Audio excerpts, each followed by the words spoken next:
Quel index glycémique pour maigrir? Tu sais que chaque aliment a une charge en sucre. Ce qu'il faut comprendre, c'est si cette charge va te faire sécréter de l'insuline ou pas. Pourquoi?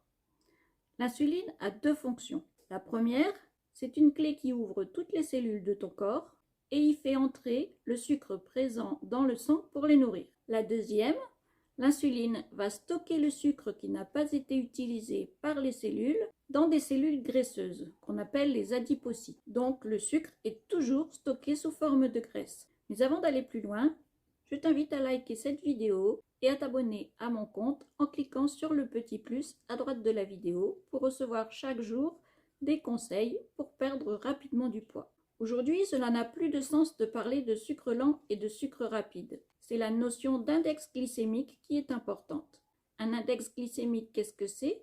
Eh bien, quand tu manges du sucre, il ne va pas avoir le même impact sur ton métabolisme s'il est constitué d'une ou de plusieurs molécules. On parle de sucre simple et de sucre complexe. Les sucres simples, qui sont constitués d'une seule molécule, ce sont le sucre en poudre, le saccharose, le fructose, le sucre des fruits, et le lactose, le sucre du lait. Par exemple, les bonbons et la confiture ne sont que des sucres simples. Ces sucres simples vont provoquer une sécrétion rapide et importante d'insuline qui va stocker plus de sucre dans tes cellules graisseuses si tu ne brûles pas ce sucre en bougeant. Les sucres complexes, ce sont des chaînes de sucres simples ensemble. C'est l'amidon qui est présent dans les pommes de terre, le riz, les pâtes, la farine. Les enzymes vont mettre plus de temps à digérer ces sucres complexes et donc la sécrétion d'insuline sera moins importante.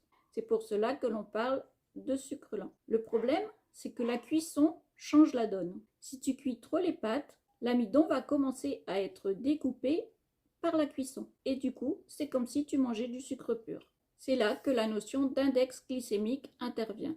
Des pâtes trop cuites ont un index glycémique beaucoup plus élevé que des pâtes al dente, même si à la base, il s'agit du même aliment.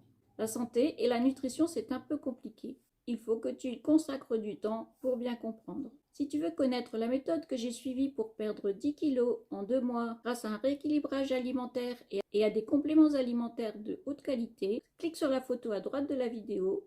Tu vas accéder à mon profil, tu y trouveras un lien pour accéder à la communauté Adieu mes kilos.